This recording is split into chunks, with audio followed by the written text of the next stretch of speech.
Hello, everyone. I am the Comics Kid 2099, and joining me is my fellow reviewer Connor Nielsen. Hello, Connor. Hello, Comics Kid. And today, me and Connor are going to be talking about the fairly recent movie Doctor Strange.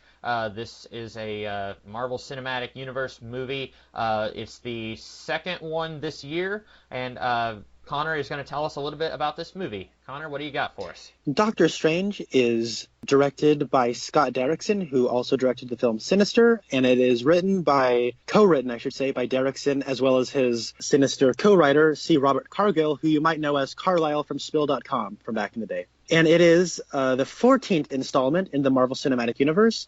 It stars Benedict Cumberbatch, Rachel McAdams, Mads Mikkelsen, Chiwetel Ejiofor, that is how you pronounce it, Chiwetel Ejiofor, as well as Michael Stuhlbarg, Tilda Swinton, and other people. And it is, and also Benedict Wong. Cannot forget Benedict Wong. And what happens is Stephen Strange is an egotistical neurosurgeon who is living the high life when he gets in a car accident, and when Western medicine cannot heal him, he refuses to accept that he has to accept a new life, and he ends up finding a new life in the Himalayas or in some other country. I guess it's just in the East, and where he becomes a resident of Kamar Taj and a student of the Ancient One, where he is trained in the mystic arts and has to punch people and fight people with magic, because all of reality as we know it could come to an end. So, Comics Kid 2099, what did you think of Doctor Strange? Well, first I want to say that for basically as long as I've been reading comics, Doctor Strange has been one of my favorite Marvel superheroes. I remember like a year or two after I started reading comics, probably within a year of me beginning my comic book reading, so I would have been like 13, I got this book that was called Fantastic Firsts. It was all of the origin issues of most of the Marvel characters from the Silver Age. So you had like a couple of issues of Fantastic Four, you had a couple of issues featuring Hank Pym, you had a couple of issues featuring Doctor Strange, which was his first appearance, and then his origin issue was actually 5 issues later. And I immediately took to Doctor Strange over every other character and team in that book. I liked the X-Men because of the animated series from when I was a kid. I liked Spider-Man because of the animated series, and then the X-Men and Spider-Man were both putting out movies at that time. But Doctor Strange really came to me. I just really took to him as this really awesome character. He was unlike any other superhero that I was aware of. I really dug his origin story. And so I've always loved Doctor Strange, and I've always been a little perplexed that he hasn't really gotten his due in the last 15 years. It's only been fairly recently, like within the last year, that he has once again gotten his own ongoing series. Before that, he did not have an ongoing series in the 15 years that I've been reading comics, so it's been a while. But I've always been a huge Doctor Strange fan, so I was simultaneously looking forward to this movie because I was finally going to get to see my favorite Marvel character in a film, but also I was a little concerned that they were going to do something to mess it up. And I think that might be part of the reason I had the reaction I did. Unfortunately, Connor, I did not like this movie, and I think part of it is I'm just such a Doctor Strange fan, and I was very not ready to see them do anything to change the source material and do anything different from the source material. But at the same time, I think I also have some legitimate complaints about this movie as a film. So I'm coming at it kind of from two different angles, and I didn't really enjoy it from either angle. What about you? What did you think, just briefly, and then we can get into like specifics of what we liked and didn't like? I have seen this movie twice now. Mm-hmm. The first time I watched it was in 3D, and this is a public service announcement. Don't watch this movie in 3D. Don't be fooled. It looks terrible. The opening scene, I could not hardly make out what was happening until like the light started going around, when like they started shooting light out of their hands. Yeah. But yeah, it looked horrible. I was thoroughly disappointed the first time I watched it. I have this interesting relationship with the Marvel movies where when they started getting good, i.e. in 2013, where they like started getting good on a consistent basis. I guess that was actually 2014 when they started getting good on a consistent basis. And I recognized that I was really enjoying Phase 2 a lot, and I was really enjoying the movies as they were coming out, but I just couldn't get excited for any of these movies. Mm-hmm. It wasn't until like I watched the movie, I was like, that was actually really good. I can't wait for the next one. And then about a day would pass. I'm like, I can't wait till the next one. It's whatever. But then Civil War came out, and Civil War is still one of the best movies I've seen all year. It is really, really good, and one of the best superhero movies ever made. But of course, take that with a grain of salt because I also think that The Dark Knight Rises is the best superhero movie of them all. And this was a bit of an exception. This was the one I was so pumped after Civil War. I was right, like, you know what? Doctor Strange is up next. I'm actually excited for this film. The trailers got me pumped, and I was very disappointed by the movie. I thought about it for a couple of days, and then I rewatched it last night, and it was going back from daylight savings time, so I had an extra hour to sleep on it. So I liked it more the second time. There are still problems I have with this movie, but I think it's successful enough at introducing this character, and it's a decent film. I would definitely put it in the bottom 5 Marvel films. Yeah, me too. It ain't bad. Yeah. That's my general thought. I think that's a good description of this movie. I was thinking that too. Like, it's not a bad movie, but I'm also not blown away by it. If you look at the comic book movies me and you have talked about this year, this is better than Suicide Squad. This is leaps and bounds better than Batman vs. Superman, but I still came away from this disappointed. And I think part of that is, like I said, I'm a huge Doctor Strange fan, but also, I don't know, like, even if I wasn't a Doctor Strange fan, I don't know if I would have cared that much after leaving the theater. Like, if I wasn't a Doctor Strange fan at all, if I didn't read comic books, if I was one of the people who gets really excited about Tony Stark and how funny he is and how awesome Captain America is, but I didn't know anything about comics, if I went into this movie, I probably wouldn't ever watch it again. There's some things about it that are really good, and then there's some things about it that just blow my mind at why did this make it into a movie? I guess I want to talk about the things that I really liked about the movie before I get into the things I didn't like. Connor, what are some things you liked about the movie? I think the best thing about this film is the actors, actually. Mm-hmm. I think Benedict Cumberbatch was great in the role, and having seen it a second time, seeing all the things he put into this performance is actually very impressive. I think this cast has maybe had the biggest chance to just let loose and just embrace the characters more than any other cast. Even stuff like Captain America, the First Avenger, I still feel like Tommy Lee Jones and Chris Evans and everyone, they're all giving good performances, but I still feel like they're just kind of there trying to figure out what fans would like, what they expect out of the characters. Mm-hmm. So there's a bit of that stigma, but everyone from Tilda Swinton is awesome in this movie. Chiwetel Ejiofor continues to prove that he's one of the best actors in the business. Benedict Cumberbatch I've made a full 180 on Benedict Cumberbatch in the last couple of years. I really didn't like him at first, but I've really come around on him, and this just continues to be more proof. Benedict Wong doesn't have a whole lot to do, but I really remember Benedict Wong in this movie, and Rachel McAdams, she's great. The only issue I have with as far as casting goes is they got one of the best character actors in the business right now, Michael Stuhlbarg, and they put him in the most nothing role imaginable. Who may I ask is Michael Stuhlbarg? Because that name is not. It shouldn't ring any bells because he's a character actor and he's been in pretty much every Oscar movie for the last 2 years. Mm-hmm. as supporting. In the movie Trumbo, he played Edward G. Robinson or Robbins, whatever his last name is. He played a character in the Michael Fassbender Steve Jobs movie. Okay. And he's going to be in the movie Arrival coming out in 2 weeks or 1 week or whenever it comes out. Mm. And he's in this movie, and he plays the idiot doctor that Doctor Strange makes fun of. Okay. At the hospital. And that actor is such a great character actor, and he just wasted him on this nothing role. But that's neither here nor there. Mads Mikkelsen does not have a whole lot to do at all as the bad guy, but the couple of dialogue exchanges between Doctor Strange and this Caecilius character, it's actually really good, and these two actors have great chemistry in the very short amount of time they have on screen together. So I think the casting is first and foremost the best thing. what was your favorite part about the movie? The visuals. I usually am not much of a visuals guy. I'm more of a story guy, but this movie, I think, has some of the best visuals that any superhero movie has ever had. I would say the closest second I can think of might be Guardians of the Galaxy, just because there's so much alien stuff. There's creatures, and it all looks pretty real. It doesn't look too fake in Guardians of the Galaxy, but this, it reminds me a lot of Inception, and I remember, I didn't watch any trailers for this movie, I should point that out, but I remember other people telling me that this looks like it's going to be a cross between Harry Potter and Inception. Watching this movie, I can definitely see that. There's scenes where skyscrapers are folding in on each other and stuff like that. It all looks really good, and I was continually impressed by the way this movie looks. I will agree with you on the casting halfway. I agree that Mads Mikkelsen, he's usually pretty okay, I think. I have never seen Hannibal, but I liked him in Casino Royale, and that's a movie that I didn't really like as a whole, but I thought he did good.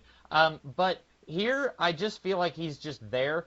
This reminds me a lot of Thor: The Dark World, where they got a really good actor for the bad guy, and then they did nothing with him. I do think that the scene where Doctor Strange has Mr. Bad Guy tied up in that chain armor thing, I think that's a good scene between them, but that's the only scene I can remember between these two. What about the great part where he says, "And who are you, Mr.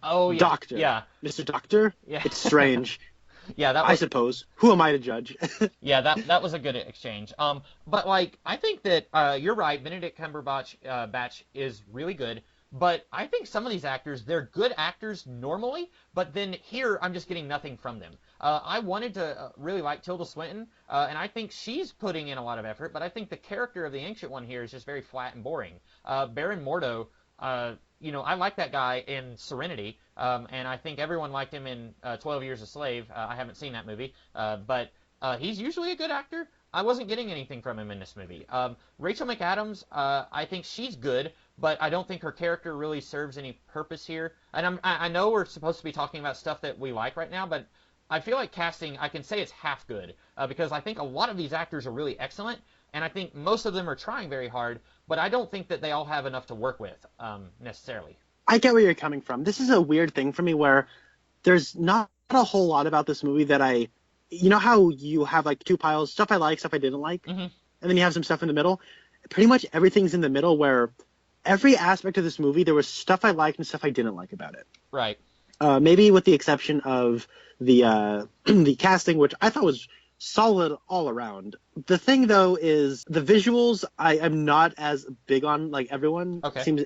I'm not as big on it as everyone else seems to be. It's one of those things where, yeah, the visuals look good. I don't know how these are going to look in 5 years. And people keep saying that the action scenes in this movie with the visuals are some of the best in years. Okay, people, let's not pretend like we're watching Fury Road. We're not watching Fury Road. That is still the high benchmark of action in recent memory. But when it came to the visuals, there's a couple of shots that are just unnecessary to me. And yeah, they look good, but it's almost like there's like, look at these pretty lights. Look how crazy look how cool this is. And I feel in some of these cases, less could have been more. There's a part where, what's her face? The Ancient One is saying, okay, this is the mirror dimension. Okay. Why do I need to be in the mirror dimension? Okay, because because of the infinite threats. And then he says, what infinite threats? And then she just flips out and just like starts doing that weird kaleidoscope thing where like all the walls and all the architecture starts like multiplying by a bunch. Yeah. And then she goes, infinite threats from infinite dimensions. And then the scene and then the scene is over. Why did you do that? Why did we need that? Why couldn't she have just said, oh, infinite threats from infinite dimensions, end of scene? Why do we have to have that big thing? And then the other thing was there's a shot where it's in I thought the really cool action scene in New York where everything's like turning into like cubes of buildings and they're all flying around. And then it's the part where the Ancient One comes to the rescue, and then it's that big arena. And then it's the line where Mordo figures out that the Ancient One is channeling energy from the Dark Realm, right? Yeah. And it's a shot where he says, you're right, she is channeling energy from the Dark Realm. And that shot, like, that is going to it kind of reminded me in places like the worst parts of X-Men Apocalypse or something from like Shark Boy and Lava Girl. Like the green screen effect was not good. And so those few things really stuck out in my mind where if people are going to make the claim that these are the best special effects in years, all right, you're going to say like put this on the same par as like Avatar. Okay, let's go over this with a fine comb. And that's why I'm doing that. So, and I get that as nitpicking, but if we're going to make claims, I'm going to try to hold those claims to some kind of principle. Well, it's okay to nitpick because I think probably half of my complaints are nitpicks, but then half of my complaints I feel like are pretty big complaints. I kind of can see where you're coming from now. I still think the visuals look really cool. At times I do think it's a little much. There's times where like cities are folding in on each other and it's just like, okay, slow it down a little bit, guys. At times I was having trouble seeing like, okay, who is fighting who? Like at one point I could have swore that Baron Mordo was attacking Doctor Strange, and then I had to look for a second. And it's like, oh no, he's attacking one of the bad guys, and it's like, you could just slow down a little bit. You don't have to get so crazy and convoluted with it. But I guess they think because Doctor Strange is a character that lives in these really weird and wacky realms that they have to go there visually. And I will say, I really like, at times, we get to see the realm that Dormammu lives in, and I really like that because it reminded me of Steve Ditko drawings. Like, Steve Ditko was probably one of the best artists to convey this is a realm that will make you go insane just looking at it. And he is the best at just like making that appear on the page. And there were times where I really felt like this movie was doing a good job of bringing that to the big screen. But that's, again, me coming at it as a Doctor Strange fan, and I'm not sure if that would have the same weight for somebody who's never read a comic book drawn by Steve Ditko. Well, I think that they did a good job of conveying the otherworldliness and the vastness and I guess the visceral nature of being in another realm. I think they did a good job with that. Mm-hmm. This is not a fault of the people making this movie, but it was kind of funny where there's a part in the film's climax where it's the time loop with Dormammu, which I really like that scene. But he's talking and there's like in the realm there's a green light, or like he has a green light on his arm. Yeah. And it's reflecting on his skin, so it looks like they forgot to like autocorrect or Photoshop like the green shadow from the green screen off of him. Yeah. But they didn't need to. It's because there's a green light hitting his face. I thought that was kind of funny. But in terms of like less could have been more, there's a part where his heart got stabbed, and so he's in the hospital, and Rachel McAdams is trying to operate on him. Yeah. And then his astral form is fighting another person's astral form, and I thought that was really cool. But how cool would it have been if Doctor Strange says, "I have to disappear now," and then and it's just Rachel McAdams on the operating table trying to fix up Stephen Strange, and then stuff all around her is like flying around, and she's like freaking out but trying to still put them together, and you're not actually seeing the fight. I thought that would have been cool and a little bit more of a minimalist approach, and honestly, seeing her operate very well under so much pressure would have given her more of a character. Yeah. So I guess that's a good segue into something I wanted to talk about. Do you think that Rachel McAdams needed to be in this movie? Because you can probably tell since I'm asking you this question that I think the answer is no. What do you mean you mean her character? Yeah, or yes. by cast her? No. I think she's fine. I think her character doesn't do anything for the story. I'm looking at, I guess, a lot of superhero movies, the female lead is most of the time just the female lead. Like, the Sam Raimi Spider-Man movies, Mary Jane doesn't do anything for the story other than be the love interest. And so that's to be expected in superhero movies. Like, a lot of times, that's all the female lead is there for. But at the same time, I'm thinking, we're in the year 2016, we should be beyond this by now. And I'm looking at this movie, and all that Rachel McAdams' character does, at the beginning of the movie, she's sort of in a friends with benefits situation with Doctor Strange, and then he gets in his accident, and she's there to support him. He's really mean to her. He drives her away. Then he goes goes to Nepal or wherever, Kamar Taj, and then he becomes a sorcerer, and then he's in New York City, and then he gets stabbed. Then he goes back to her. She fixes him up, and then the Ancient One falls off a building, and then he brings the Ancient One back to her. The Ancient One dies, and then we don't see her again. And in my mind, I'm just trying to think of a way that we could have just completely written her character out of the movie, and the movie would have been the exact same thing. You didn't need her at the beginning. You can have Stephen Strange be an arrogant anus to everyone he works with, and you don't need this person who's supporting him early in his life. And then whenever he gets stabbed, that doesn't really do anything for the plot. The only reason he gets stabbed is so that he will go back to her, and then she doesn't save the Ancient One's life. So I'm just looking at this movie and I'm thinking, you didn't need her. I remember when I first heard that she was cast, I was really hoping that she would be Clea. And if you don't read Doctor Strange, Clea is either Dormammu's daughter or niece. I can never remember. But she is Stephen Strange's love interest for like the first 30 years of Doctor Strange comics. And I thought she would have been a really good Clea. I'm convinced the only reason she's not in the movie is because she hasn't been in the comics for like the last 15 years. Because Brian Michael Bendis hates Clea, so when he was using Doctor Strange in his New Avengers run, he deliberately did not use Clea. But I thought she would have been a good Clea. Instead, they went with the character Night Nurse, who is a very minor character from the 70s, and she was kind of imported into the Doctor Strange comics in the miniseries The Oath. But I just don't think that her character really does anything in this movie worth mentioning. I was kind of shocked that at one point he says, okay, I gotta go save the world, and then we don't see her again for the rest of the movie. Like, if you compare this to every other Marvel Studios movie, I think all of the other female leads had more to do in those movies. I think you're right. I hadn't thought about it like that. I think maybe what would have worked better is if she's in the beginning, he drives her away, and then she just doesn't come back. Yeah. It's a consequence of his actions, and I think that might have been a nice in between from what you're proposing and what we got. Yeah. But you are right. We don't ever really get follow up and closure with her, and that is disappointing. I hadn't thought about that. So yeah, I guess you're right. And I feel like she didn't need to be in a lot of this movie. And if you take her out, I'm almost convinced the only reason that they have her here is like, oh, this movie's a real sausage fest. We need to add some more estrogen. And it's like, let's throw in Night Nurse. She was in a Doctor Strange miniseries 10 years ago. And I'm still thinking, like, okay, we kind of sort of have a Night Nurse in the Netflix shows right now. It's a different character, but do we really... I feel like they could have just made her Clea. I know I'm running in circles here, but, like, I think that she would have had more of an impact on the story if instead of having her be part of Steven's personal life, if she was a student of the Ancient One, maybe have her fulfill the role that Mordo fills in this movie, where she's a fellow student and she's training him, and then they don't necessarily become lovers in this movie, but they become close friends by the end of the movie. I think that she would have felt more integral to the movie if they had done that.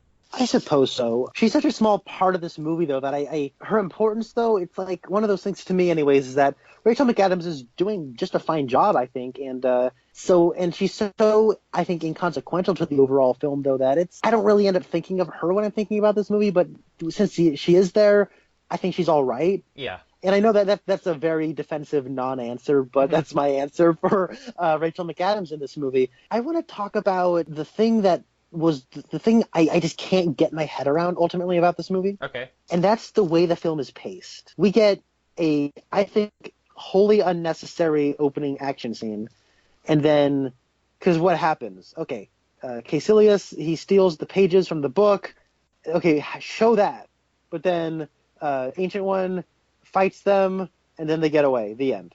I think that talking about less is more. If you had just taken out the fight with the Ancient One, her introduction later would have been more impactful.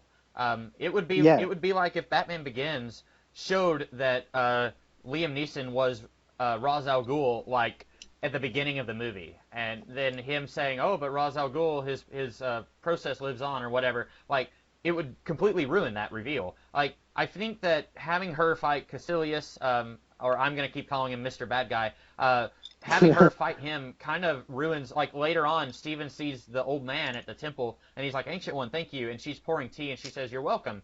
And it's like, whoa, she's the Ancient One. And, like, of course, you and I knew that she was the Ancient One, because we've seen casting, but people who don't read comic books, they're probably not going to know that she's the Ancient One. So, you're right, I think that scene at the beginning could have been done differently. Yeah, but then after that little prologue of sorts, we get one scene of him being a doctor, and then he's in his car accident. Mm-hmm. It's one scene, and the scene is pretty, it's not a short scene, but we get him operating on the person, and then while listening to the music, which I do, by the way, like the whole character quirk of him having an encyclopedic knowledge of pop music. Yeah, I really fine. like that. Yeah, that was cute. That was cute. And I heard another critic say this, but it's like, it never comes up in Act 3 to save the day, and that's awesome. You're right, like, no. Usually in, like, these movies, someone will have a character quirk, and in Act 1, and then in Act 3, it comes back to save the day. Dormammu, I have a question for you. Who was the artist who did Rolling in the Deep? If you can't tell me that, you cannot invade this planet. I don't know how I don't know how that would have come back in Act 3, but that would have been amazing. And then Wong goes, "I know." Yeah. We got a scene where he's operating on the person while listening to music, and then he talks in a hallway with Rachel McAdams, and then he operates on the person with a bullet in their head, and then it's off to him getting ready for the party. Yeah. And that happens in a pretty rapid succession, and then he has a thing, and then he's it shows him like, "Oh my god, my hands, this sucks," and then it shows a montage of sadness of him, having to not use his hands, and then it says, I need these operations, here's what you need to do to me, and it shows him talking to a board of doctors, and then it shows on a table being operated on, and then it shows him trying to talk to another doctor on a computer, and the doctor says, "No, I'm not going to do it." And then later in the movie, we find out that he has had 7 operations since his accident. Yeah. It's like, whoa, there were 7 of those? Okay, and then so we have so much of that, and so it's easy to look at this and say, "Oh my gosh, I don't feel like I'm spending enough time with this. This feels rushed." And then it's exposition. Then, like, when he's at Kamartaj, he's just talk, explain mythos. And, you'll have a couple of comedic clips in here to try to keep you on your toes and some cool visual effects to make sure you're not bored. But at the same time, it's like you're trying to, like, wrap your head around, like, where, like, what the pacing is. And then, like, out of nowhere, the second act just jumps on you, and it's like a straight up action scene. Like, it's just a bunch of action scenes for the entirety of Act 2 and Act 3. Yeah. Well, not the entirety, but we get, like, a scene of the Ancient One dying, signal, end of Act 2, and then action. And then when we get to the end, though, they make a point about a realm fighting Dormammu. And then I was thinking, okay, is this pacing and this editing and this pacing intentional to the vision that Scott Derrickson had for this film? Is that the point where, these moments of him being a doctor and operating on people and his accident and him going to Kamartaj and these moments, they're all fleeting and they're, these are all, like, going to be lost in the sands of time. These moments will be lost in time like Tears in the Rain, right? Right. So, to quote a better movie. But the thing is, like, and I think that's what Scott Derrickson's trying to get at, though, is through the editing trying to convey, the fleetingness of time, the finite life that you and I have and that we all have. And then, so at the end, when that comes back, time is now a weapon against Dormammu. Okay, now that's really interesting. But the problem I have is that I think maybe using, the Marvel formula, using that template as a plot for this particular story, I think was a problem.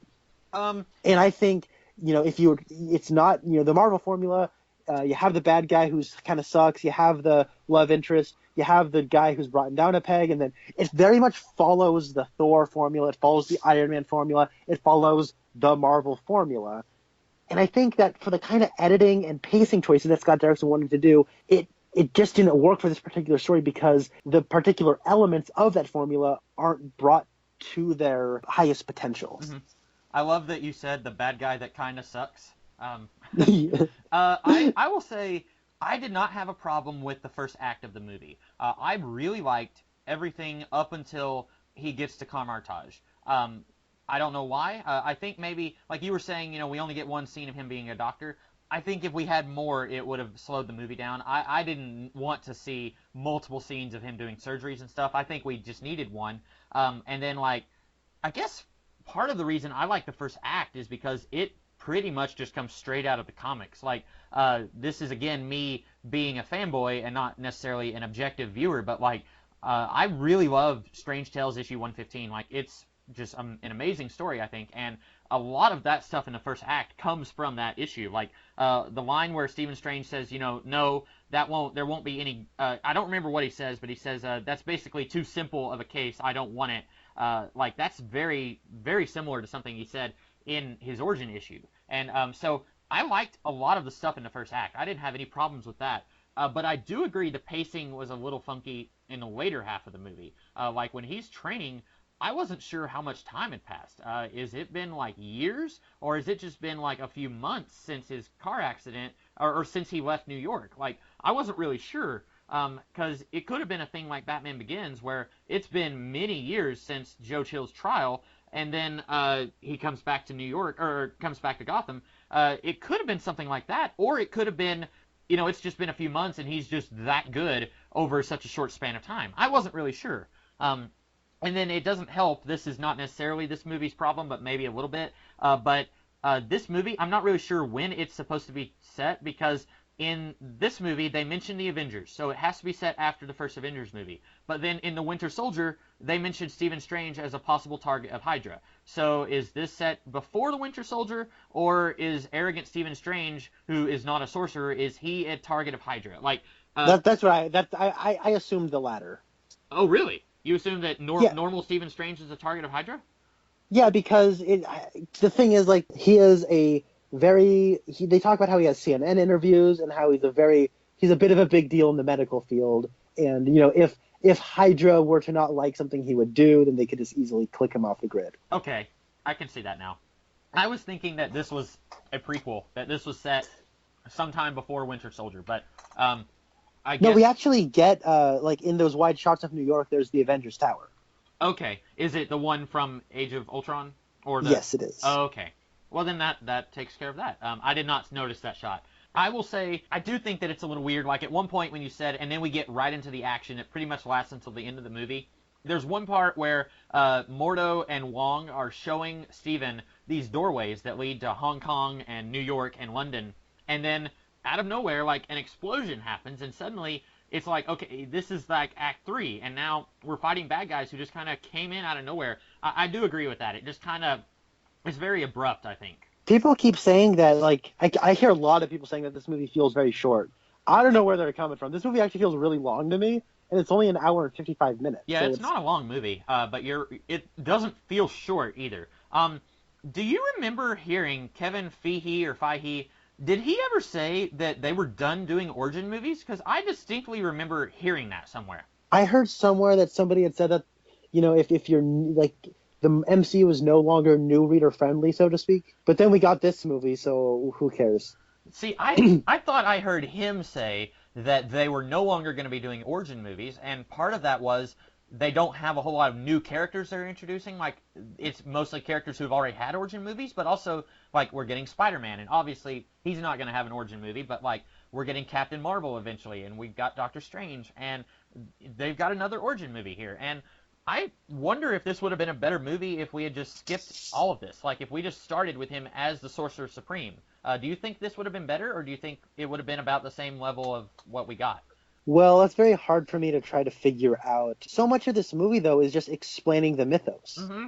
Like, when he's in Kamar-Taj, it's like just explaining the mythos and trying to tell you about Dormammu and what the Dark Realm is and how the magic works and how you channel it through multiversal energies, and Mordo and his philosophy, and, like, don't disrupt the natural order, and then, oh, Doctor Strange is actually getting really, really good at the language of the so-and-so, and then Wong, and then it's like just like trying to give you all of this information, and it's information, I would argue, almost information overload.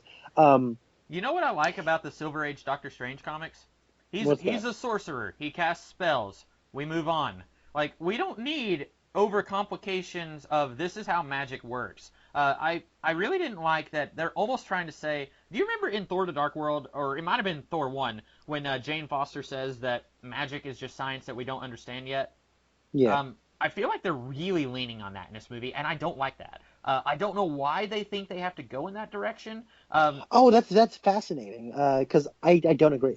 Oh, okay, you do like the sciencey stuff? No, I mean, I just don't think that the magic feels like science. Oh, well, no, it doesn't. I mean, you know, they're casting energy bolts out of their hands. There's nothing scientific about it, but the way they're explaining it feels science fiction-y and doesn't feel like a fantasy. Like, when they're talking about channeling stuff through the multiverse, it feels more like Isaac Asimov and less like J.R.R. Tolkien, if that makes sense.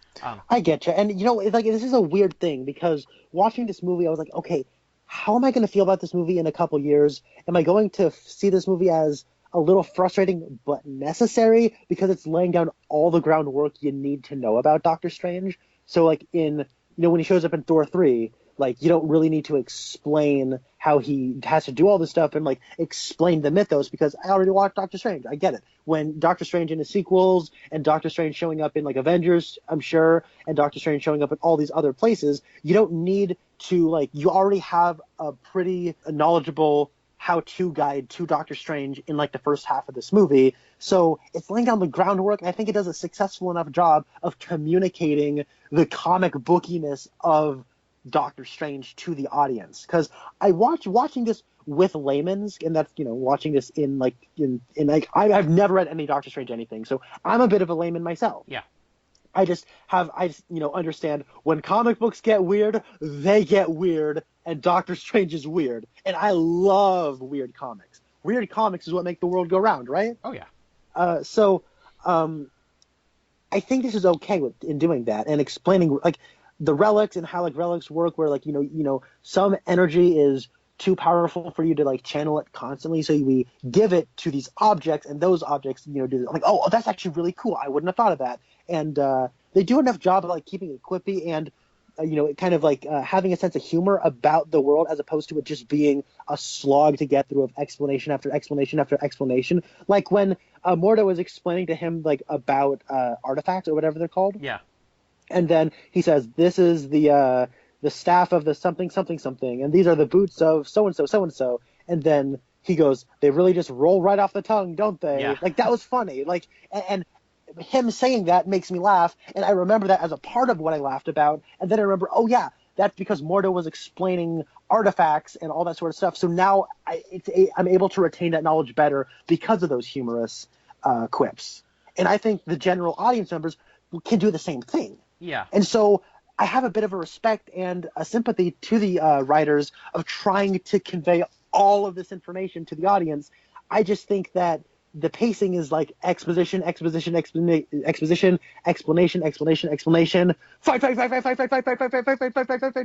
and then credits.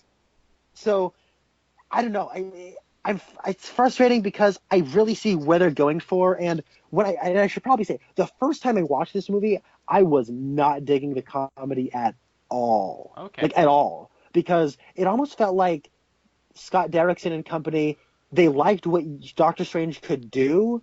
They just didn't have any interest in the Doctor Strange story. Mm-hmm. To me, during that first showing, it almost felt like, oh, who cares about stupid cloaks of levitation? Let's have the cloak of levitation, have sass. Wouldn't that be funny? That's like kind of taking a nice little piss on the Doctor Strange mythos. Wow, those artifacts, those names are so lame, right? Let's make fun of their names. And it almost felt like a dude bro, like who reads comics? Like, well, these stupid comics, I don't read them. You know what I mean? It felt kind of like that. It felt disingenuous. And the first time I walked out of the theater, I was like, man, when they make a sequel to this movie, I want Scott Derrickson to be as far away from it as possible. And watching it a second time, I had a completely different read on the comedy. I still don't like the Cloak of Levitation in this movie. Yeah, I don't think it's funny at all. To me, the Cloak of Levitation felt like what everyone was scared BB-8 would be in The Force Awakens. Yeah. It's but just like, for the most part, the comedy worked for me. Yeah, I like the what am I trying to say? The jokey comedy, like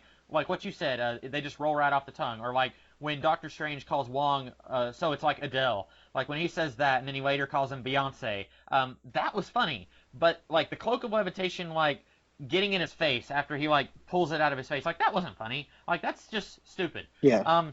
I will say this. I don't think, because you were saying this movie does a pretty good job laying the groundwork for the mythos, I still don't think that we needed an entire movie just to explain the mythos. I'm still leaning towards how much of this did we really need to see in this movie, because he's a character who is a sorcerer. He casts spells, and he's the protector of our dimension. Like, that was all. I could sum up the entire character of Doctor Strange in 1 minute, in one sentence, and I don't really know if we needed an entire movie to say, okay, we get our energy from dimensions, and this is the mirror dimension, and infinite threats, and, I don't know if we really... Sorry, I was trying to do what you did earlier. I was cracking up during that. I don't know if we needed all that. Like, I feel like Doctor Strange could have been pretty simple, and I guess, you could say the same thing about other Marvel movies, like Iron Man. He's a guy in a suit, of armor, but, that was a character piece, first and foremost, and then the rest of it was just stuff that you added to it. But I feel like this is, I don't know. I don't know what I'm trying to say, but I don't know if we really needed this to be as much laying the groundwork as it was. And maybe I'll feel differently 5 years from now when we see the plants that were seeded here. You know what I'm saying? I getcha, and it is kind of frustrating to talk about it right now. Yeah. It'll probably be more interesting to talk about this movie in 3 years and see how successful it really was. But the thing is, I kind of get why they wanted to do it, because it's okay, he can't just learn spells and all of a sudden be the protector of our realm. There has to be some kind of preparation. There has to be some kind of discipline there, and there has to be he has to get involved in a system to where he can learn this, and how does he become the master? How does he become the top dog? And so I think it does a decent enough job of kind of giving you the basic relationships. And I wish they were more rich. I wish that they felt like they were the consequence of a story, as opposed to this is the way it needs because comic books. But that being said, I don't read Doctor Strange comics, but there were a couple times where I'm like, you know what? If I was a Doctor Strange fan, I would be getting chills right now. There's the part where he opens the Eye of Agamotto for the first time, and it was just a really cool moment. And there's a part at the end where he's talking to Dormammu, and he puts on Steve Ditko hands for a couple seconds, and he says, "Stay away from my realm," while he's putting on the Ditko horn hands. Yeah. The Spider-Man hands. Yeah, right. Yeah. And then I'm like, man, you know what? That's cool. That's It's really cool because he's like putting on Steve Ditko hands, and he's got like the cape that's like not trying to be silly, and he's in front of like the dark realm, and he's being all cool. Like if I was a Doctor Strange fan, this would be like a cool moment that I'm like, I'm happy that I got to see this on screen. That's really cool. You obviously didn't get that reaction, so that's kind of I guess. I wish he had done the Spider-Man hands more. I'm wondering if they didn't do that because they were afraid people would think Spider-Man. Like everyone knows that's what Spider-Man does to make his webs come out, but going back to like the first appearance of Doctor Strange, that's also what Doctor Strange does to cast spells. So, and that is a Steve Ditko thing because he's the co-creator of both those characters. But like, we only get to see him do the Spider-Man hands like for 0.5 seconds in the movie, and I was just like, oh, I wish we could have seen more of that. Yeah, I guess part of it is for me, I don't know, like I feel like a lot of what I have to say is nitpicky, but at the same time, like it all adds up to me just not being very impressed with the movie.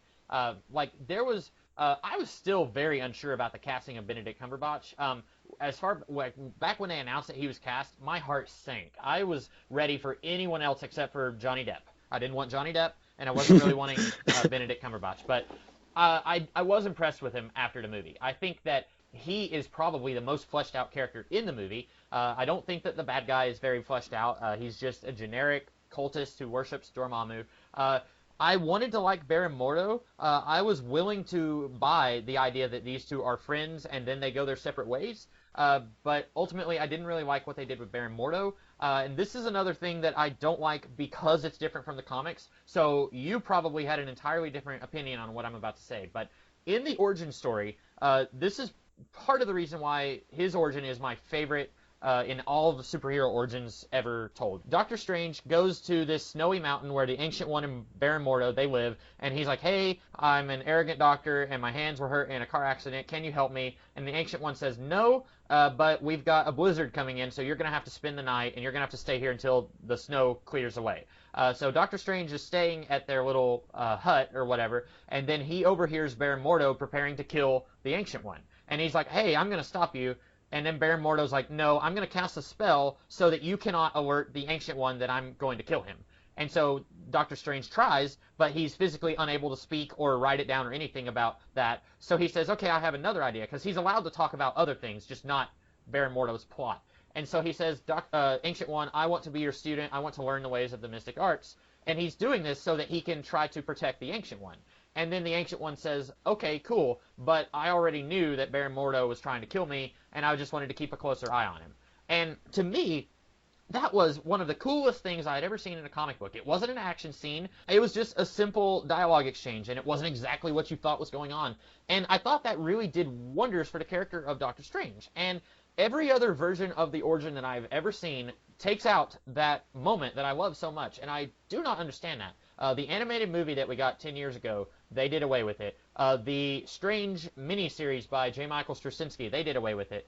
This movie does away with it. I'm pretty sure Doctor Strange Season 1, which was a graphic novel, I'm pretty sure it picks up like immediately after Strange Tales 115, so I don't think they did away with it. But like most of the adaptations of the origin, for some reason, they do away with what I think is the coolest part of the origin.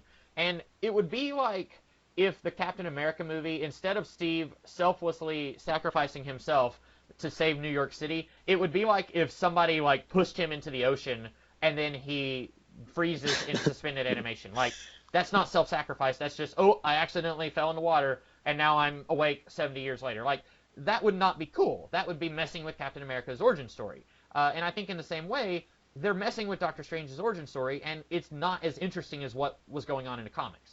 I'm thinking, since you don't read Doctor Strange, you probably didn't have that reaction, but like, to me, I feel like it's almost an entirely different character when you take that away. I get where you're coming from, but I like the character of Baron Mordo that we got, and I like the relation, like, because you said that the Ancient One is kind of a flat, boring character, and you're, to a large degree, you're right. I think Tilda Swinton imbues that character with a lot of spunk and personality that makes me like really interested. And when the big reveal comes that she's channeling energy for immortality, and she sees it as the greater good, then it becomes a movie about ideologies. And like, I wish we got a little bit more characterization from Mordo, but before she dies, the Ancient One talked about how, listen, he is a very stubborn person, and he's been like that because of his youth, and you guys need your how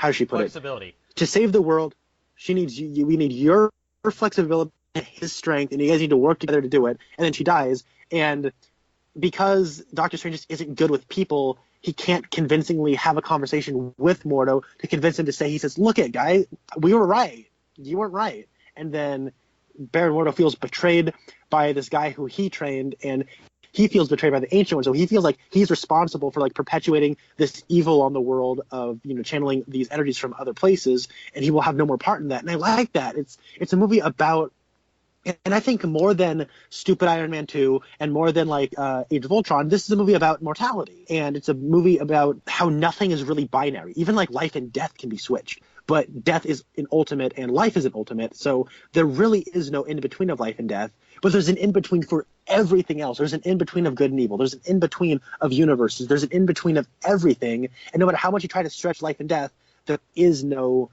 in between when it comes to life and death. And I think that's actually really, really interesting.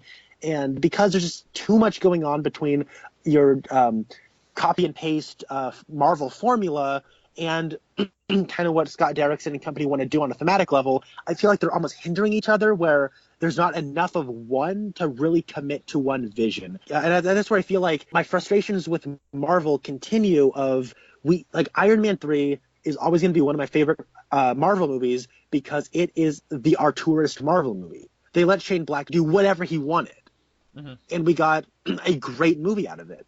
Even if it does have issues, it still feels like somebody's vision. And as much as, you know, creative control to a degree that Joss Whedon had over the first Avengers movie and to some of the second one, and as much as like the Russos have had over the Captain America Winter Soldier, and as much kind of creative control that James Gunn has had over Guardians of the Galaxy, they all still feel subservient to the Marvel franchise. But Iron Man 3 sticks out of that because it just feels like a Shane Black vision come to life. And Scott Derrickson, he's trying his hardest to try to, like, you know, succumb to the Marvel overlords while also trying to have a vision, but it's a half measure, and it's a little unsatisfying because of that. Yeah. Getting back to what you said about you like this version of Baron Mordo, I did up until a point. I do think that this movie wants to try to do the bad guy starts off as a good guy and then he becomes a bad guy. But this reminded me of the Green Lantern movie. Did you ever watch that? I didn't, but I see some of the similarities. So in that between big stupid Goliath, what's his face?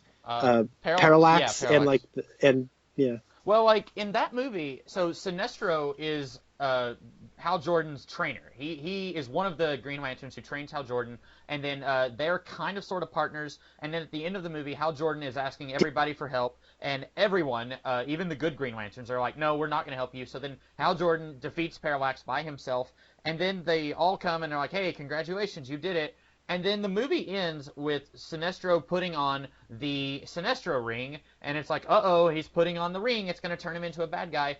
And I remember watching that and thinking, why is he putting that on now? Like, why didn't he put that on to help Hal Jordan fight the monster, and then he succumbs to the ring and it turns him evil or something like that? Like, it felt like they were like, well, Sinestro starts off as a good Green Lantern, and then he goes rogue in the comics, so we have to do that in the movie. And then they didn't have a good reason for him to do it in the movie, so it just happens at the end of the film.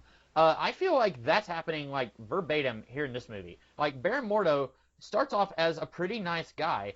He talks about how he has some demons, and the Ancient One says, we don't kill our demons, we just learn to live above them, or something like that. And then at the end of the movie, so Doctor Strange, he does the unthinkable spell that Wong and Mordo told him, do not do this spell. He does this spell to save the world, and then Doctor Strange is like, yay, we saved the world. And Baron Mordo's like, but you broke the rule, so I don't want anything to do with you anymore. And then he leaves. And then in one of the post-credits scenes, he goes and he kills Catwoman's boyfriend because he... When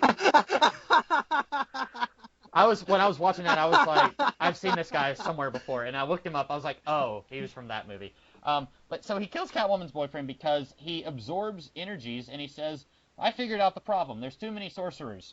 And I just couldn't wrap my head around it because, so he leaves Doctor Strange. He says, you broke the rules. I don't want anything to do with it. But correct me if I'm wrong. Isn't murder also against the rules? Like, isn't he? Is he planning to murder Doctor Strange, or like he just cripples? No. He didn't murder that guy. He just took away his Right, power, I and know, because I that guy know. was. But then he says there's too many sorcerers, so I don't know. Is he just going to take away all of everyone's power, or what? Like, I feel like they wanted to turn Baron Mordo into a bad guy, but they didn't do a good job of it. They want to get him from point A to point B, but I can't follow the path that they took to get there.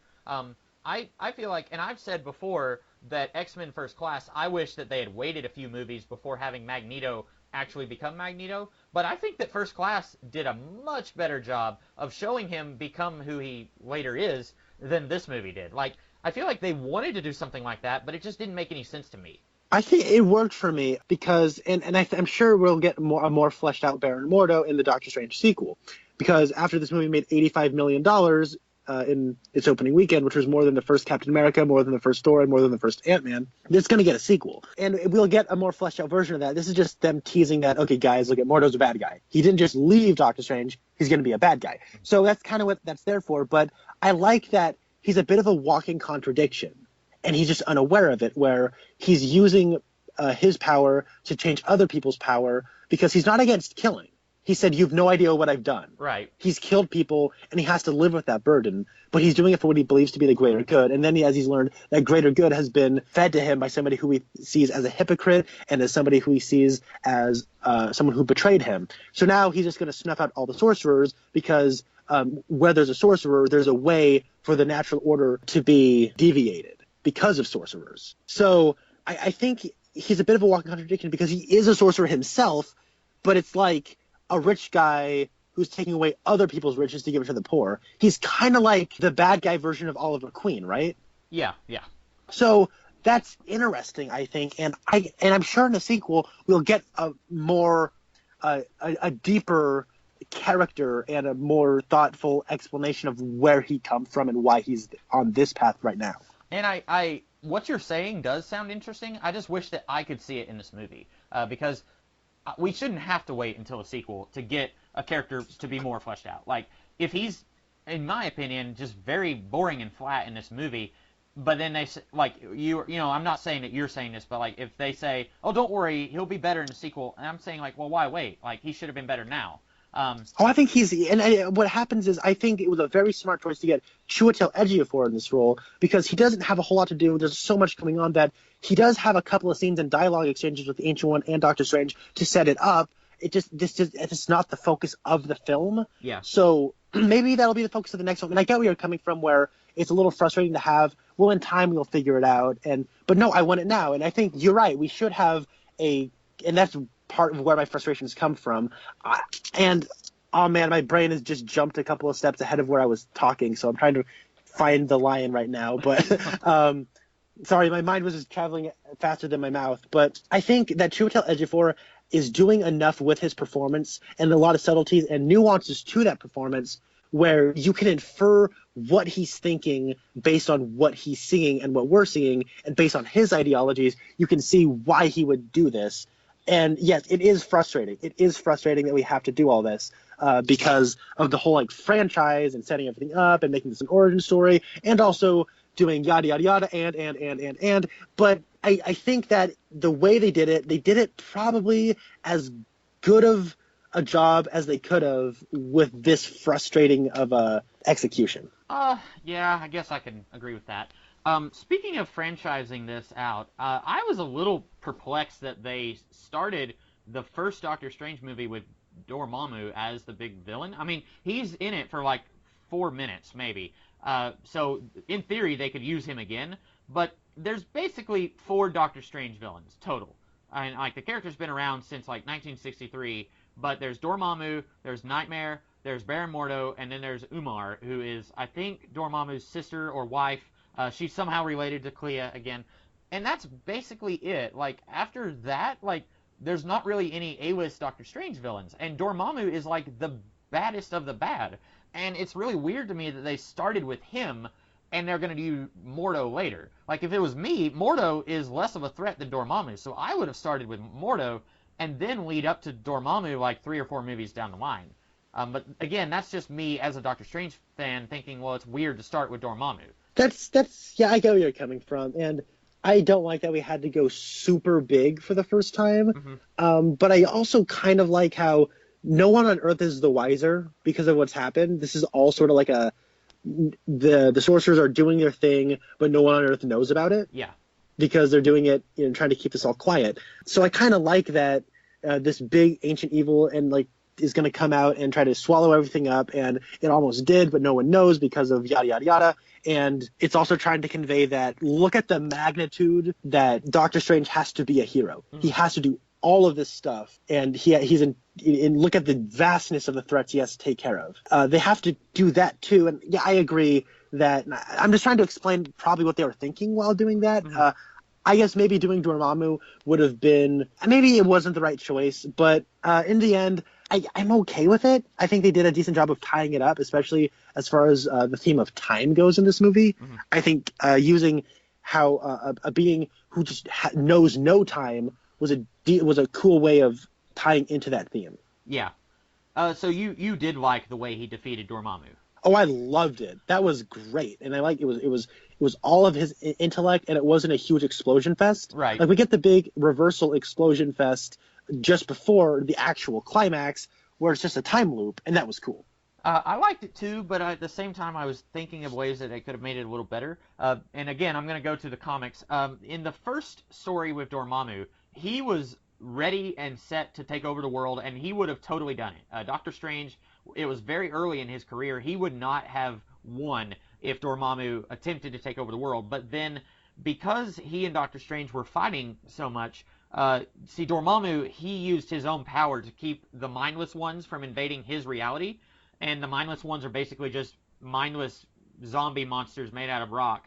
And, like, as Dormammu is fighting Doctor Strange, Dormammu's hold on this barrier weakens, and so the mindless ones are starting to come in, and then Doctor Strange actually helps Dormammu keep the mindless ones back. So then Dormammu, he's one of these characters in the comics who, even though he's evil, he has a code, and so because Doctor Strange helped him defeat the mindless ones, he says, okay, I'm not going to conquer your reality.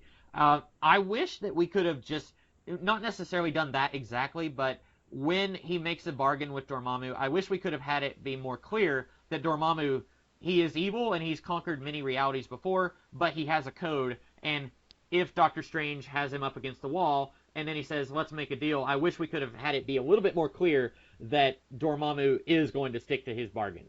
Because as it plays, Doctor Strange, he gets the little time loop thing spell, and then he comes and he says, I'm here to bargain, and then Dormammu kills him a bunch of times, and then Dormammu realizes that no matter how many times he kills Doctor Strange, he will not be able to invade the planet.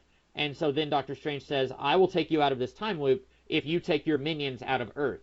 And when I was watching this, I was thinking, okay, but what happens if as soon as Doctor Strange takes off the time loop, what happens if Dormammu says, psych, I'm going to destroy your planet anyway? Like, I feel like if they just thrown a line in there, like, maybe Dr. Bad Guy could just say, hey, he may be an evil god, but he has a code. He sticks to his word, or something like that. Like, I feel like they could have set that up a little bit so that when Doctor Strange pulls this gambit, that we would know that it's actually going to work, maybe. I think you're right on that. Yeah, you're right. I think Dormammu is a pretty thin character. I like the way he's incorporated into the plot, and I like what he represents thematically, but as a character, he's pretty thinly veiled, and well, not thinly veiled. He's thinly conceived. Yeah. He's somebody who you just don't get a whole lot of characterization for, or personality, or, as you said, a code of ethics. Right. But yeah, you're right. I can't think of anything else I have to say about this movie. I'm sure there's more to talk about. Did you have anything else? And I can try and think if there's anything else I had to say. All right, couple of things. Yeah. They did a smart thing of making the best action scene be the last one, where everything's going in reversal while they're fighting in real time. Yeah. That was awesome. That was really cool and a great choice. I like the scenes with the Eye of Agamotto and how like he's using it with the apple. I thought that was cool, and I like that it's the time gem. When he said, "This is time," I went, "Oh my God, Spencer!" I turned to my brother. I'm like, "That's the Infinity Stone. That's the time gem. Oh my God!" I forgot about the Infinity Stone thing. I did not like that. Oh, you didn't? Okay. No, See, I was telling Connor this before we started recording, but I've been watching a lot of the Marvel Studios movies lately, and they do this where they'll say this thing is also an Infinity Stone. Like Loki's scepter is powered by an Infinity Stone, and then the Cosmic Cube, which is a separate entity in the comics, it's actually an Infinity Stone, and the thing that powers the Vision is an Infinity Stone, and in the comics, the Vision is not powered by an Infinity Stone, and in the comics, Doctor Strange does not use an Infinity Stone, and again, people who don't read Doctor Strange comics probably are head over heels in love with this idea. But to me, I was just like, no, I don't want another Infinity Stone thing. Like, I wish that if they wanted to throw an Infinity Stone in there, I really wish they could have just said, oh, by the way, now that you're the master of the New York Sanctum, you need to know there's an Infinity Stone here. And then Doctor Strange says, a what? And then Wong can say, oh, you have a lot to learn. Like, I just didn't like that they made the Eye of Agamotto an Infinity Stone. I don't. Well, this has been their strategy, though, of this is how they adapted, where you have to make changes in adaptation. This is how they connect their universe by making these things that in the comics aren't Infinity Stones, but they make them Infinity Stones to try to connect it to the wider universe. So I'm okay with that. I mean, in terms of usage of Infinity Stones, it felt a lot less reverse engineered than Loki's scepter, where that thing felt like, remember that thing from the first movie? Mm-hmm. Yeah, that's an Infinity Stone. Yeah. In this movie, you could have easily figured it out before they revealed it. Well, I didn't see it coming at all. I was just assuming that it wasn't going to be an Infinity Stone, so when they said that, that kind of threw me for a loop. You're right, they've been doing it all along. This was the first time where it actually bothered me. Like, I have no love for the Cosmic Cube. That's something I can take it or leave it. So it didn't bother me that they said, by the way, that's an Infinity Stone. The Aether from Thor: The Dark World, I didn't care that was an Infinity Stone. This is the first time where I was like, really? It had to be an Infinity Stone? Like, I think if you wanted to make connections to the rest of your universe, you could have just said the New York Sanctum guards an Infinity Stone. I don't think that would have been too far out there. I just didn't like that the Eye of Agamotto is now an Infinity Stone in this world. But again... And another reason I'm okay with it is because we haven't had an Infinity Stone since Age of Ultron, and that was like 3 movies ago.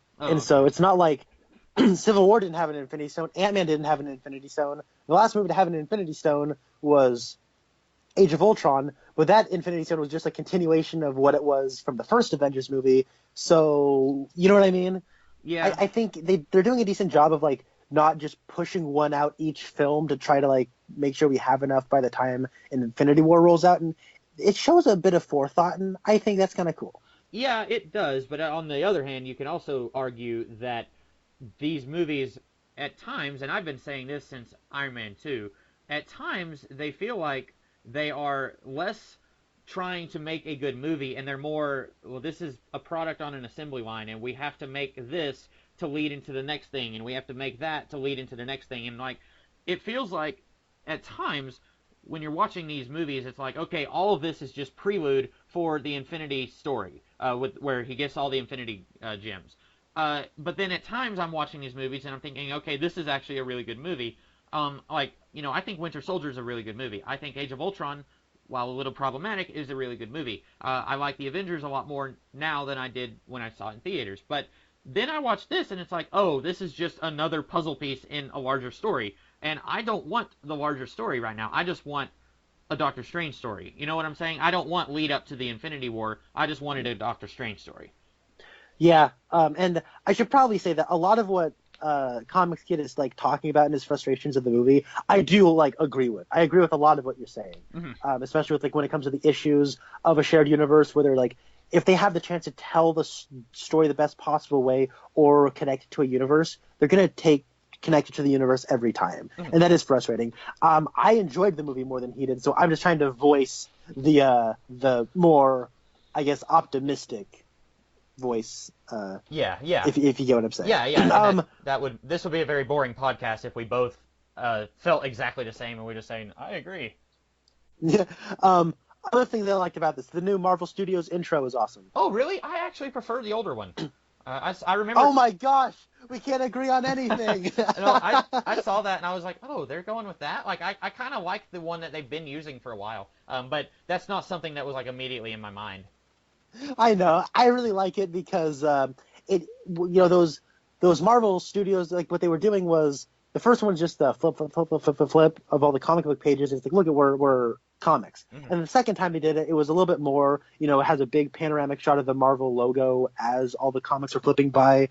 And it's like, look, we're comic books. With this one, what they were doing is it starts off with a bunch of comics flipping by, and then it transitions into script pages, and then it transitions into concept art, and then it transitions into film footage. And I really like that it almost shows the creative process from comic to page to script page to concept, pre-production concept artwork to final product. I really thought that was kind of cool how they show the progression. Yeah, and that wasn't a deal breaker for me or anything. I was just like, oh, I missed the old one. We've done this before on some of the other comic book movies we've talked about, and I'm not sure how well you could do it here, but do you have any theories on what's in the future for Doctor Strange? That's going to be very different here than it is for, like, X-Men or, like, Suicide Squad, because, like, with Marvel Studios, generally we know, like, 3 years in advance what they're doing. So it's like a little bit trickier for us to like predict stuff like we have in the past. Yeah, what happened with Ant-Man was they announced the entire slate of Phase 3 before Ant-Man came out, and then Ant-Man came out, and then they revealed, oh, by the way, Ant-Man and the Wasp is coming out, and they shuffled around some release dates, Phase 3, and they said Ant-Man and the Wasp is coming out after Avengers Infinity War Part 1. Mm-hmm. And then they crossed off Inhumans off of their release schedule, which is disappointing. But Are you being sarcastic? Because I couldn't care. I couldn't care about the Inhumans at all. I really like the Inhumans. Well, I like them as occasional characters to show up in the Fantastic Four. I don't like them being like, look, it's the Inhumans. You should care about them. It's the Inhumans. Sorry. I mean, how can you not like Lockjaw? Lockjaw's the best thing ever. I came off more apathetic just then than I actually am. I do like them as occasionally showing up in the Fantastic Four and the Avengers, but here lately, and I'm an X-Men guy, here lately it seems like they're trying to make the Inhumans be the new X-Men, and I don't like that. I don't. No, I completely agree with you. Inhumans are not X-Men, and I don't like that in Agents of S.H.I.E.L.D. and in the comics are trying to turn the Inhumans into the X-Men. I don't like that. I just really like the Shakespearean family drama soap opera that is the Inhumans. I like Black Bolt, and I like that it doesn't talk. I like having Medusa around. I like Maximus the Mad. I really like the soapy Shakespearean combo that the Inhumans are, and I like how wacky and zany they are. And it's got a giant dog who can shatter the universe if he barks. I mean, how can you not love Lockjaw? I didn't know that about Lockjaw. I thought he was just a teleporting dog. Oh wait, you're right. He is. I'm sorry. Oh, no. I got. That's like a fork on his Lockjaw. That's Lockjaw and Black Bolt's secret kid that no one knows about. Yeah. With the Inhumans, I could see bestiality producing an offspring that functions. So, but no, sorry, I got mixed up because Lockjaw has the fork on his forehead. Yeah. And yeah, but no, Lockjaw's awesome. He's a dog who teleports. How can you not love Lockjaw? I do like Lockjaw. Yeah. So anyway, you were talking about Phase 3 or Phase 4, one of the phases. Anyways, in the near future, I'm sure they'll announce a Doctor Strange sequel. I'm more than positive he's going to show up in Avengers Infinity War because he's going to be in Thor Ragnarok because the post-credit scene told us he was going to be in Thor Ragnarok. So that's cool. And also, there's going to be 65 superheroes in Infinity War. So I'm fairly certain Doctor Strange will be in that movie. By the way, I don't think I mentioned this earlier. I think this is the first time we've had a celebrity as hot right now as Benedict Cumberbatch being in a Marvel movie, like headlining a Marvel movie. You might be right. And yeah. He slipped into this role like a glove. I forgot I was watching him, so good on him. And I said that I was disappointed whenever I heard that he was cast. I remember saying before he was cast, I wanted him to play Namor. I think he would have done a really good job playing Namor. His face is kind of sort of shaped like Namor's, and I'm trying. That may sound like an insult because Namor kind of has a triangle face, but I think that he would have been a really excellent Namor. And I know there's probably some rights issues there, but I wish that they could have had him play Namor. But he did do a good job as Doctor Strange. Yeah. What studio is like just holding onto the rights for Namor? I don't get it. I think it's Universal. I don't understand it because like Fox, they have to make an X-Men movie like every 3 years or they lose the rights. Universal has never made a Namor movie, and they still are holding on to Namor. I don't understand it either. I think that's weird. Hey, now Namor makes regular cameos at the Universal Studios Waterworld reenactment. So they've got every year. It's like, okay, new guy, let's lift up your shirt. All right, you look hot. get in this green Speedo and get out there and insult the customers. You need to like call them surface dwellers, and occasionally you yell Imperious Rex, and that's your job. I always imagine Namor having like the most annoying voice ever. Oh, really? Where he's like, "Hello, everybody, I'm Namor," because he's such a Namor is such a jerk. He's such a jerk face that just making him sound stupid makes me have power over him. So yeah. So you don't like Namor because I agree. He's such a lovable d-bag. Yeah, I agree he's a jerk, but also that's by design. So I don't dislike him for being a jerk. Now sometimes I'm like here recently, I have not read a single page of Jonathan Hickman's Avengers run. We are getting so off topic, but that's okay. I have not read a single page of Jonathan Hickman's Avengers run, but I believe, was it Black Panther who killed Namor, or was it Namor who killed Black Panther? Oh my God, neither. I haven't. Now, to be honest, I haven't read Secret Wars yet. But in the Hickman run, the Namor Black Panther rivalry is amazing, and it's very well realized. And what happens is they've reached a temporary peace offering because they're both in the Illuminati together to try to stop universes from colliding with each other. Uh-huh. And then what happens is, in like the second issue, somebody's like, Namor's a terrorist. And he's like, you know what, Namor, someday I'm going to kill you. And then, like, out of nowhere, one time, like, there's an incursion that's going to happen. They have to blow up universes to try to save their own. And it's like this big moral dilemma between the characters. And then, like, it's an empty universe that's going to be colliding with ours. And then Black Panther's like, you know what, Namor? I made a promise that I was going to kill you. And no, I'm going to. And he, like, pushes him back into the universe as it's exploding. Oh, and I was like, oh my. Yeah. I was like, oh my God. But then Namor didn't really die. So. Oh, okay. See, that's what I was thinking of. I was like, I thought I read about that. Spoilers for the Hickman Avengers run, but after that happened, to find out that Namor didn't die, and he releases Thanos and like the other villains from Infinity to create like a new like called the Cabal, and they're like fighting the Illuminati. Like it gets insane, and Namor is awesome. Only Namor can be in the Illuminati and the Dark Illuminati simultaneously. Yeah. Because back it was what was the story? Dark Reign, when he was in two groups at the same time. He was in the good guy team and the bad guy team. That's Namor. So I don't think I have anything else about Doctor Strange. Do you? I think it was a really smart choice of putting some Pink Floyd during the ending credits. It made for some of the sweetest listening music I've ever had to listen to while sitting through credits. I am glad you mentioned music, because I actually said something about this on Twitter and Facebook, and I'm going to say it again. I wanted, more than anything else in the world for this movie, and I was disappointed, I wanted them to do either, for the closing credits, I wanted People Are Strange by The Doors or Strange Magic by ELO. Both of which I think would have been very fitting for a character named Doctor Strange, who is a sorcerer. I think really Strange Magic would have been the better choice, but I like the song People Are Strange better. And I was like really hoping we'd get something like that, kind of like how Iron Man 1 has Iron Man by Black Sabbath. And it's a little on the nose, yes, but it's also like, hey, it fits the character. And it pumps you up. Yeah, and I was really hoping we'd get something like that. And like at one point in the movie, Doctor Strange is listening to some song from '77. I don't even remember what the song was, and I was thinking, "Feel So Good." Oh, okay. The song's called "Feel So Good." I was thinking, oh, he's a fan of music. Maybe we're gonna get like People Are Strange.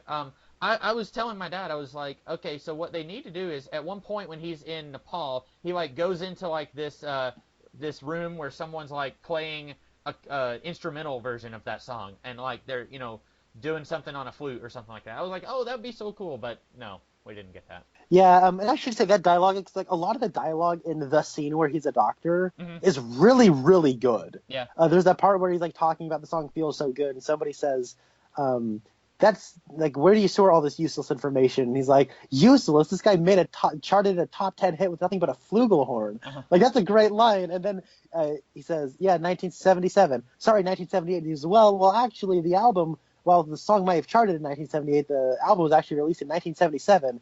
He says, nope, Wikipedia, check it again. Yeah. You're right. And he goes, oh, feels so good, doesn't it? Like, that's an awesome dialogue exchange. Like, I would have killed to have read a line that good. Like, it's such a great line. And then, like, later where he's talking with Rachel McAdams, and she's talking about how she and Michael Stuhlbarg are having to work together, and then he says, oh, no, you two aren't what? sleeping together. I don't know. I thought my Yeah. disgust was implicit. And then she says, well, it's actually pretty explicit. I'm like, that's really clever, witty dialogue. Yeah. And it's being delivered very well. So I really like that stuff. You're right, though. Having People Are Strange or Strange Magic, I love both of those songs. Mm-hmm. So I could have taken either of them. But still, having Pink Floyd at the end is really cool. The song is called Intergalactic Override or Intergalactic Overdrive. I forget which. But it's an instrumental with Roger Waters performing on his guitar. And it's so amazing to listen to. And, Pink Floyd, their album artwork, not just their covers, but like the artwork inside their pamphlet, is really surrealist and very much inspired by the psychedelia that sprung out of Doctor Strange. Mm-hmm. So I think, and having those, by the way, the stuff with the hands was crazy. Yeah. And then the part where it's like being sent through the cosmos and all the different dimensions, all that stuff's kind of inspired by the Pink Floyd era psychedelic rock bands and progressive rock bands of the era. And so having that song there, I think it's fitting and I'm okay with it. Yeah, and it's circular. Now that you explain it, it is fitting. You're right. And by the way, can we talk about that sequence where he gets flung through the cosmos, because it's great. I love the part where it's like he looks at his hands and then his fingers become hands and those hands spring hands. Like it was so weird. I loved it. I'm surprised that I have not had that nightmare yet. Like that creeped me out. I was it made me like visibly shiver, and I am seriously surprised. Like tonight, probably I'm gonna have that nightmare, and I'm gonna like wake up in a cold sweat. Like, oh, and like looking at my hands, make sure that I only have 10 fingers and no extra hands, and it was really weird.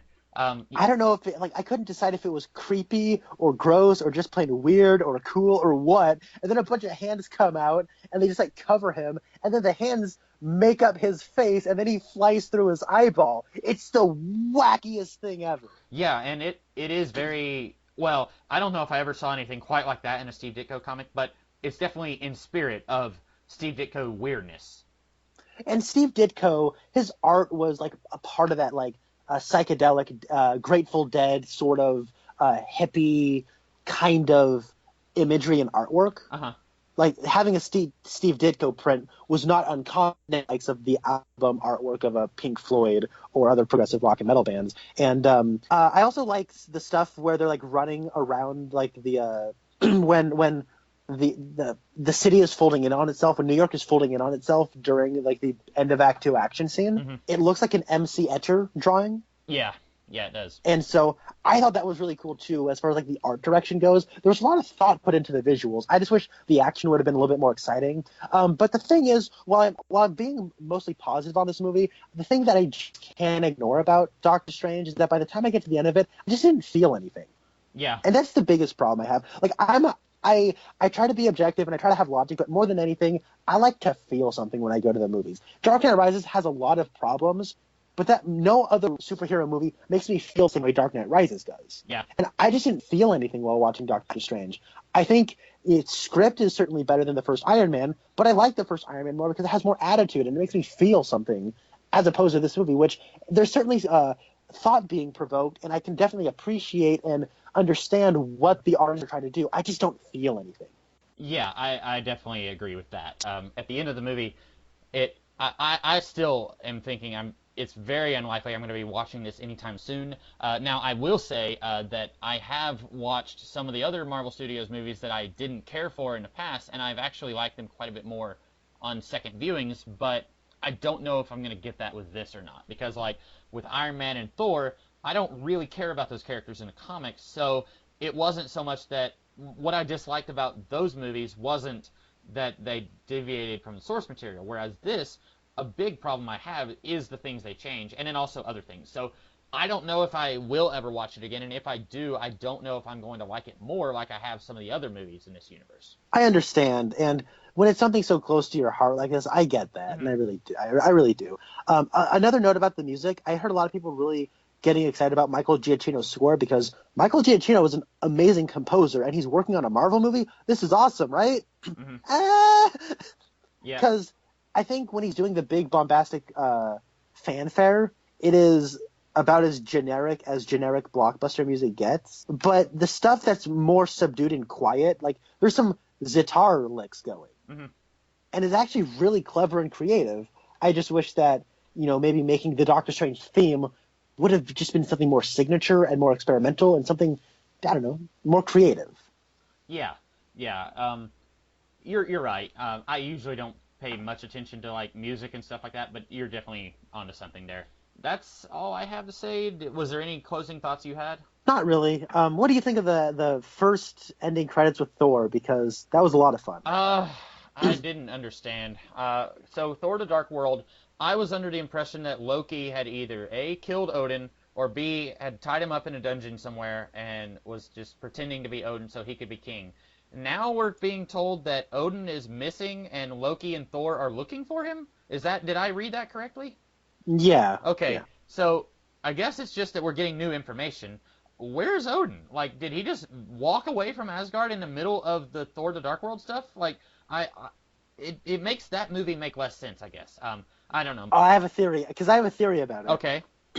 I think Loki did something to Odin, and then he just couldn't find where he put Odin. Okay. And now he's like, hey, guess what, Thor? I'm not really Odin. I'm your brother. I don't have any idea what happened to Odin. I'm sorry. We got to go look for him. And now Loki's mischief has gotten them into a big conflict. And I kind of like that a lot, actually. And since we're going to have we always knew that Hulk was going to be in Thor Ragnarok, but now Doctor Strange is going to be there, too. This movie's going to be awesome. I'm really excited for Thor Ragnarok. It's too bad that this universe doesn't have access to the Silver Surfer or Namor because those four are the Defenders for me. And now there's other characters who are part of the Defenders too, and I don't hate those characters, but for me, these guys are kind of like Captain America, Thor, and Iron Man are to the Avengers. And I really wish we could get. Well, I'm excited to see Hulk and Doctor Strange on screen. Even if this movie left me a little cold, I think that'll be awesome. But yeah, what you said, if they go in that direction, I think that will be funny. If like Loki is like, wait, we need Odin, and I hid him in another dimension. I just wasn't really sure. Like, it felt to me like some of the other like, hey, it's another character showing up from another, like Tony Stark showing up at the end of the Incredible Hulk. Like, I felt like that made sense. And then like Hulk showing up at the end of Iron Man 3, that was not necessarily a really meaty stinger. It was just kind of a funny one. But again, I felt like that one made sense. This one, I was confused. But now that if they do what your theory is, I will be fine with that. Other things, I'm not the biggest fan of this movie, but Benedict Cumberbatch in this role, going around and doing stuff in this universe, it does genuinely have me excited. Mm-hmm. And in this short scene, Hemsworth and Cumberbatch have a really good chemistry. Yeah. I like their chemistry, and I think that him refilling the beer glass, like everything just kind of worked. And I'm confused at, did the guy who directed Thor: The Ragnarok direct this scene? Because if he did, that's usually what they do. A few times that's not happened. Like Age of Ultron, Joss Whedon shot the end credits scene. But most of the time, like I'm trying to think of James Gunn directed the end credits scene in Thor: The Dark World. Usually that's how it works. Like the person who's directing the movie that scene leads into is the one who directs that scene. So I'm guessing that the Thor Ragnarok guy directed that scene. Because Thor Ragnarok is being directed by a man named Taika Waititi, and he is a person who comes from mostly comedy. He directed a mockumentary called What We Do in the Shadows, which is a parody on vampires. Oh yes, I've seen clips of it. It's got two of the guys from Flight of the Conchords. Yeah.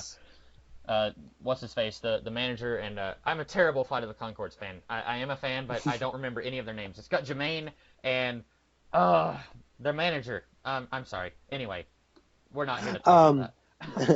But anyways, I really like and I was thinking, well, what's he gonna bring to Thor? And just watch it. If he directed the scene, he did a good job of like, okay, there's a conflict that I'm intrigued in. These actors are giving good performances, and there's some pretty clever comedy in here that doesn't take away from the stakes of this situation. Mm-hmm. I'm genuinely intrigued by Thor Ragnarok. Yeah. Sign me up. Yeah, I was not a huge fan of the first Thor movie. It is not as bad as I always made it out to be. Thor: The Dark World is one of the worst of the Marvel Studios movies that I have seen. But then I'm still kind of excited about this. I shouldn't be. It's a situation where I feel like I should be more hesitant getting into this, but it's a brand new director. It's going to be Thor in outer space with Hulk and Doctor Strange. I'm looking forward to it. I hope that it's good.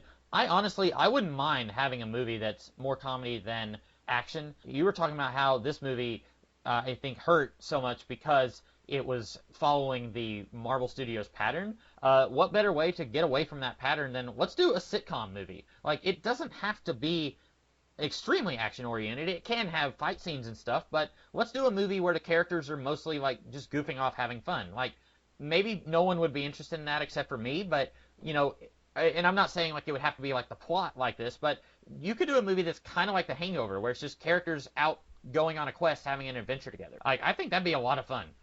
Maybe I'm the only one though. I don't know. No, that sounds like a block. Yeah, and these three characters, yeah. I think it'd be interesting to see Doctor Strange and Bruce Banner. Like, Bruce Banner's very reserved and very timid, and Doctor Strange still hasn't really come out of his arrogance. So it'd be very fun to see those two paired up.